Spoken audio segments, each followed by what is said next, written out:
Para नागार्जुनवासी दिदीबहिनी तथा दाजुभाइहरू, पत्रकार साथीहरू, उपस्थित अनि भद्र महिला तथा सज्जनवृन्द, अत्यन्तै संक्षिप्त तयारीमा मलाई थाहा छ कि असाध्यै छोटो समयमा यो कार्यक्रमको तयारी भएको छ। यो संक्षिप्त तयारीमा पनि तपाईहरुको यो भव्य उपस्थिति र यो ठूलो संख्याको पार्टी प्रवेशले म अत्यन्तै उत्साहित छु।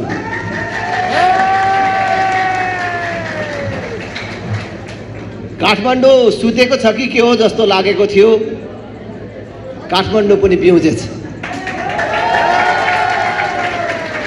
यो लहर देशभर छ। हामी खास गरी राष्ट्रिय प्रजातन्त्र पार्टीको ऐतिहासिक एकता महाधिवेशनपछि पूर्वको इलामदेखि महाकाली पारीको दोधरा चाँदनीसम्म घुमिसकेका छौं। पहाड प्रदेशका विभिन्न ठाउँहरूमा पुगेर देवी देवता समान प्रिय जनता जनार्दनसँग हामी प्रत्यक्ष साक्षात्कार गरिराखेका छौं। आज पूरै देश राष्ट्रिय प्रजातन्त्र पार्टीको पक्षमा उठेको छ। त्यो मूल प्रभावबाट यो काठमाडौँ उपत्यका अलग रहन सक्दैन भन्ने हाम्रो विश्वास थियो र अस्ति खुला मञ्चमा आयोजित सभा र यो आज संक्षिप्त समयमा तयार भएको यो सभाले पनि प्रमाणित गर्छ। अब यो मूल प्रभावबाट काठमाडौँ अलग रहन सक्दैन मात्र हैन, अब काठमाडौँ अगाडि बढ्यो र काठमाडौँले राष्ट्रिय प्रजातन्त्र पार्टीलाई नेपालको पहिलो पार्टी बनाउने अभियानको नेतृत्व गरेर देखाउनेछ। सबै आयोजक साथीहरूलाई धेरै धेरै धन्यवाद तथा आभार व्यक्त गर्न चाहन्छु। भर्खरै पार्टी प्रवेश गर्नुभएकाहरूप्रति आभार तथा धन्यवाद व्यक्त गर्न चाहन्छु। राष्ट्रिय प्रजातन्त्र पार्टीमा प्रवेश गर्ने भनेको केवल कुनै एउटा पार्टीमा प्रवेश गर्ने मात्र होइन। राष्ट्रिय प्रजातन्त्र पार्टीमा प्रवेश गर्ने भनेको देश र धर्म जोगाउने अभियानमा सहभागी हुनु हो। यो पवित्र काममा सहभागी हुने तपाईहरु सबै धेरै धेरै धन्यवादको पात्र हुनुहुन्छ। आज कांग्रेसमा, एमालेमा, माओवादीमा रहेका साथीहरू जसले चोकमा बजारमा कुरा गर्दा त ठुल्ठुलो कुरा गर्नुहुन्छ होला, हाम्रो पार्टीले यो गरेर त्यो गर्यो भनेर भन्नुहुन्छ होला, तर जब मध्यरातमा उहाँहरू बिउजनुहुन्छ कति ऐठन महसुस हुन्छ होला।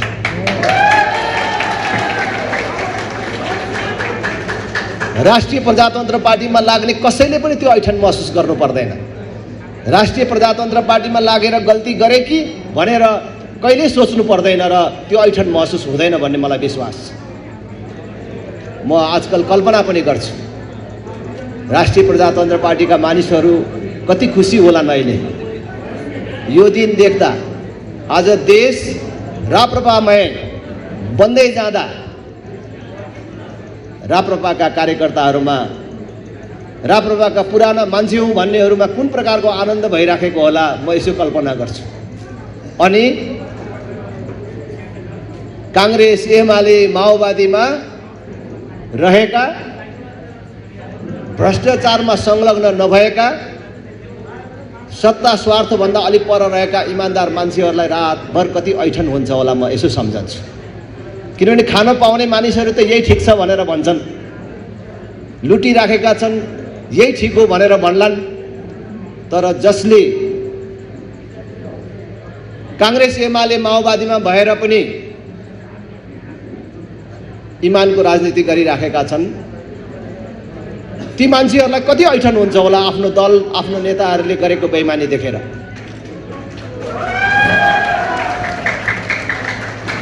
आज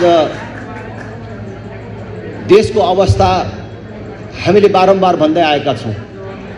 हाम्रो सामान्य आँखाले देखे जस्तो अवस्था छैन। सामान्य आँखाले हेर्यो भने सबै ठिकठाक चलेको देखिन्छ, तर देशको अवस्था असामान्य छ मात्र होइन, देश कुनै पनि बेला असफल राष्ट्र घोषित हुन सक्ने खतरातर्फ गइराखेको छ। त्यसैले हामी देशभर अपिल गरिराखेका छौँ। आज पनि हामी हाम्रा सबै कार्यकर्ता साथीहरू मार्फत यहाँका सबै आमा बुबा दिदीबहिनी दाजुभाइहरूलाई अपिल गर्न चाहन्छौँ, अब हामीलाई फेरि पनि ढिलो गर्ने पर्खिने यिनै ठुला पार्टी र नेताहरूलाई भोट दिएर एकचोटि मौका दिउँ न त देश बन्छ कि भनेर पर्खने छुट र समय छैन।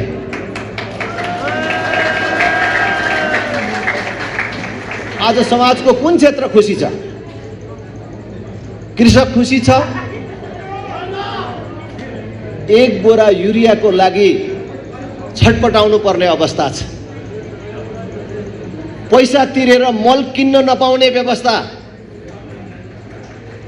अनेक बाटोबाट मल र बिउ लिएर उत्पादन गर्यो भने उत्पादन बेच्न पाइँदैन, बेच्ने बजार छैन, बेच्न पाइयो भने भाउ पाइँदैन।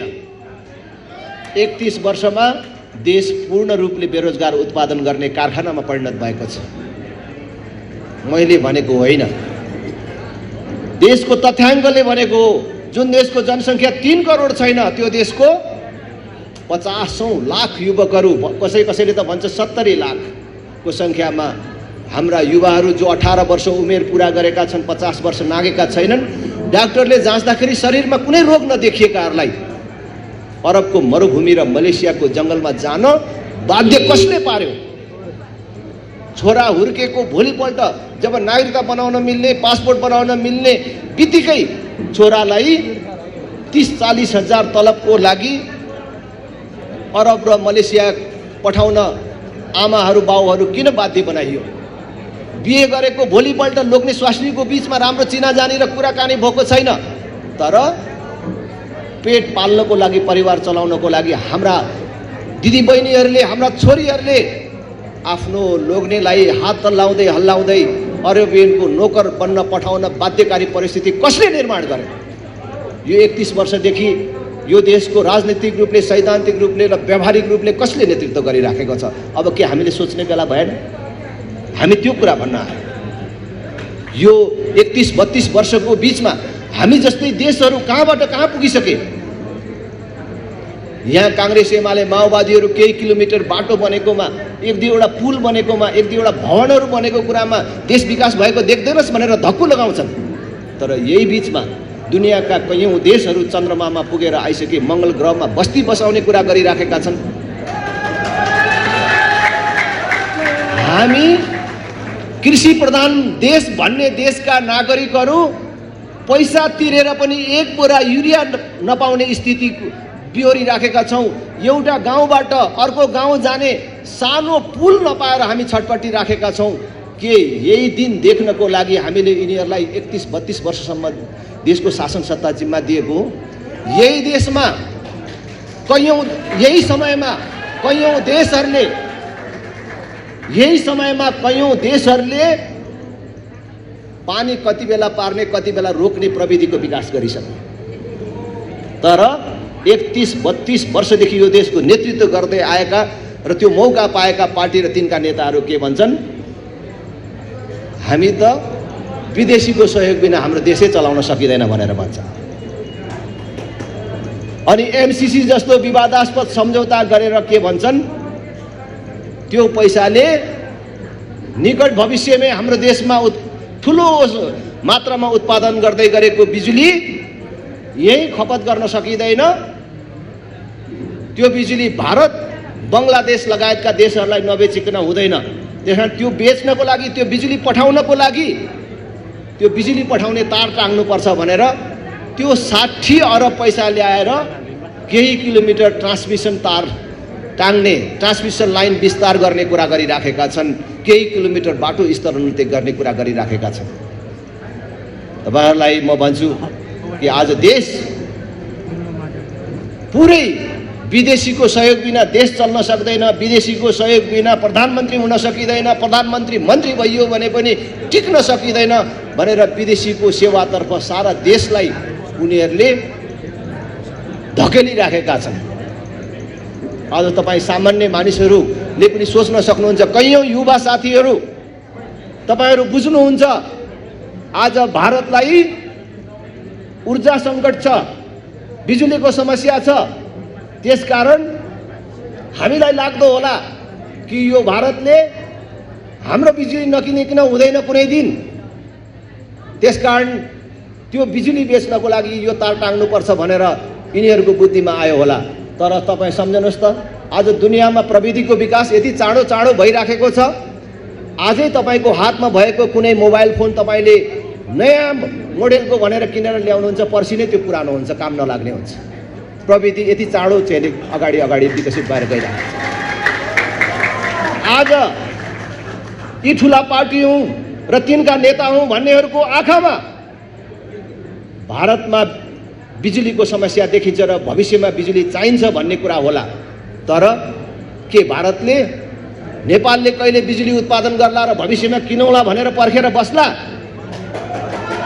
दुनियाँमा आएको प्रविधिको विकासलाई उपयोग गरेर उनले वैकल्पिक ऊर्जाको विकास गरेर जुन बेला हामीले यहाँ बिजुली बेच्ने बेला हुन्छ त्यति बेला तिम्रो बिजुली चाहिँदैन भन्यो भने यिनीहरूले त्यो तारमा के कुदाएर बेच्छन्? त्यसकारण हामीले हाम्रो उत्पादनको बिजुली, हाम्रो देशको बिजुली विदेशीलाई बेच्ने होइन, यही देशमा खपत गर्ने कुरा लिएर आएका छौँ। अब तपाईहरूले धेरैले पत्र पत्रिकामा पढ्नु भएको होला, सुन्नु भएको होला, अहिले वैदेशिक मुद्रा सञ्चितको कमीको कारण देशमा आर्थिक सङ्कट पैदा भएको छ। ब्याङ्कमा डलरको कमी हुँदै गयो, जसले गर्दाखेरि हामीलाई अत्यावश्यक वस्तुहरू समेत अब खरिद गर्न साह्रो पर्ने अवस्था आउँदैछ भनेर उनीहरू नै भन्दैछन्। र हाम्रो सबभन्दा धेरै पैसा केमा गइराखेको छ? इन्धन खरिदमा गइराखेको छ। यो 8 महिनाको इन्धन खरिदको अङ्क तपाईँहरू सुन्नुहुन्छ, 1,63 अरब। मैले अस्ति खुला मञ्चमा पनि भनेर विभिन्न ठाउँमा भन्दैछु कि एउटा गणितको मास्टरले पनि एकैचोटि भन्न सक्दैन 163 को पछाडि कतिवटा शून्य हालेपछि 1,63 अरब हुन्छ भनेर एकैचोटि भन्न सक्दैन। त्यति धेरै पैसा डिजेल, पेट्रोल, ग्यास भित्राउनमा 8 महिनाभित्रमा खर्च भयो र यो प्रत्येक वर्ष दोब्बरभन्दा पनि बेसीको रेसियोमा यहाँ त्यो इन्धन आयात भइराखेको छ। र हामी चाहन्छौँ अब यिनीहरूसँग कुनै सपना छैन, योजना छैन, देश कसरी चलाउने भन्ने कुनै दृष्टिकोण छैन। त्यसकारण अब हामी हाम्रो देशमै अब डिजेल पेट्रोल किन्ने होइन, डिजेल पेट्रोलको बदला बिजुलीले चल्ने गाडी मात्र यहाँ ल्याउने व्यवस्था मिलाउने। अब सबै गाडीहरू बिजुलीले चल्छन्।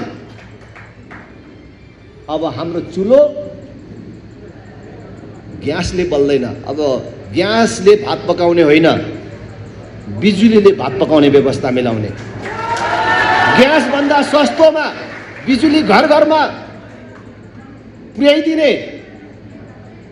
संसारभरका लगानीकर्ताहरूलाई आह्वान गर्ने, जसले हजारौं मान्छेलाई रोजगार दिने उद्योग धन्दाको स्थापना गर्छ देशमा।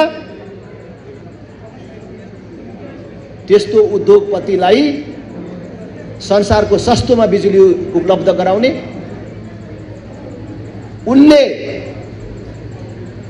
दिने रोजगारको संख्याको आधारमा उसलाई 10 वर्षदेखि 25 वर्षसम्म कुनै पनि कर नलिने व्यवस्था मिलाउने।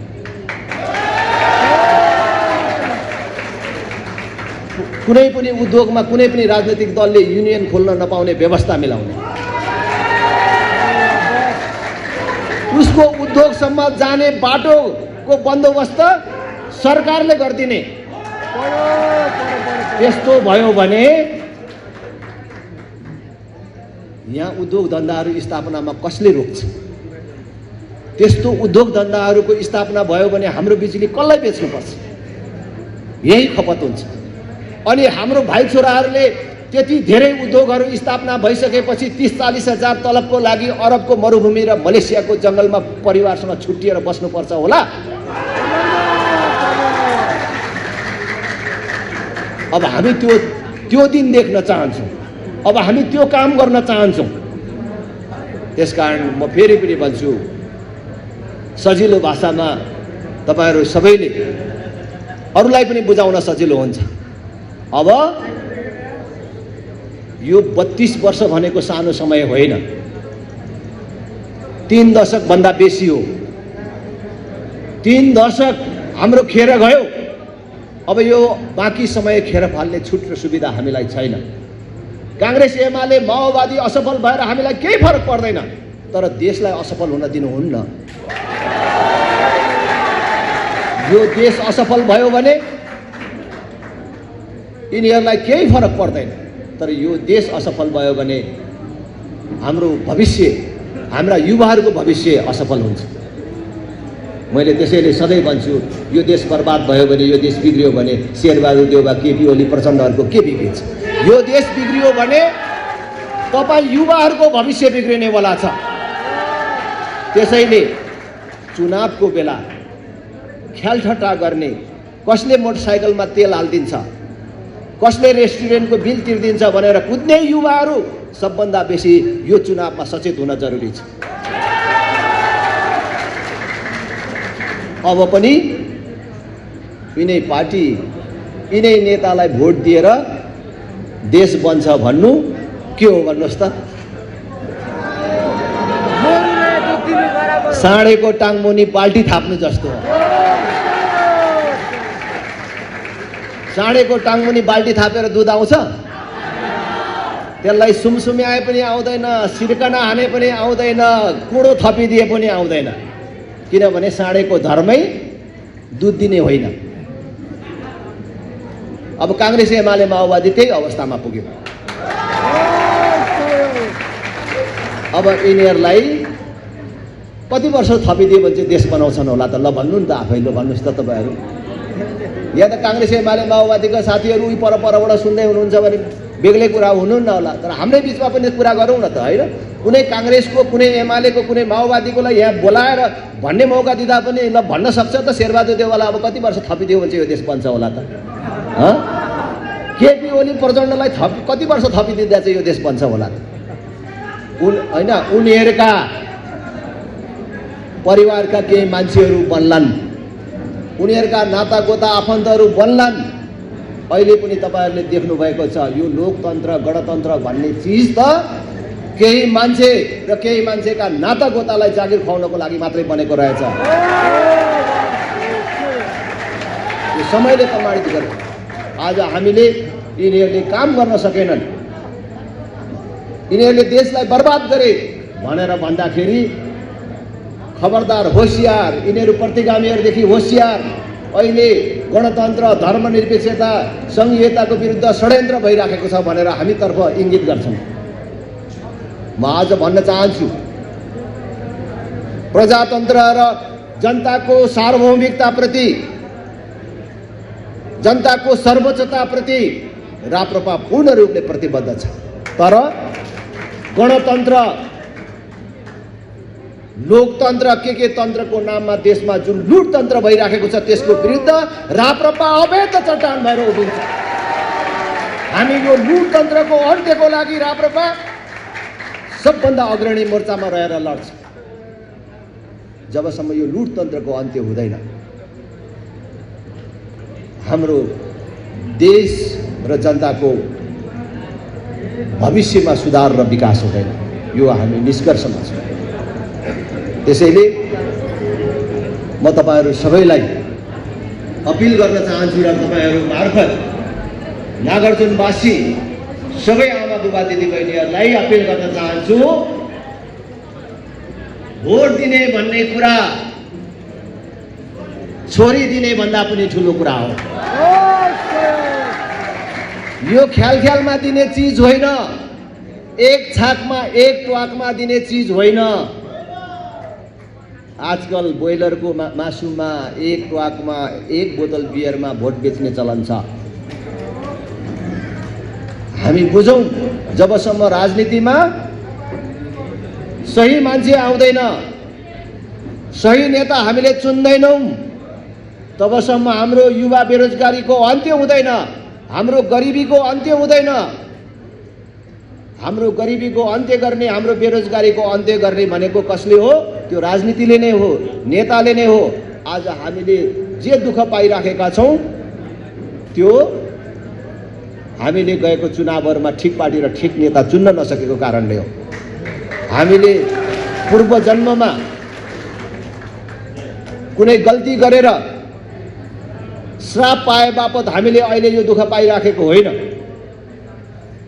मेरो गाउँघरतिर पनि 5 वर्ष अगाडि त्यसै भन्थे मानिसहरू, जब पानी पर्ला जस्तो हुन्थ्यो गाउँमा गएको बेला, हेर्न राजेन्द्र अब पानी पर्ला जस्तो छ,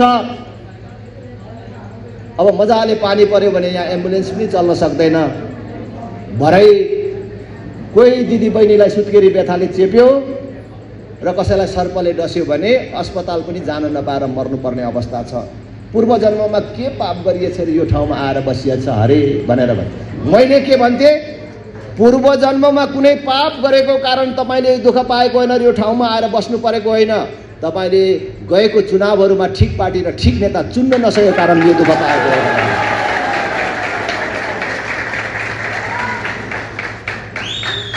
आज एउटा ट्राफिक जामको व्यवस्थापन गर्न नसक्ने नेताहरूलाई हामीले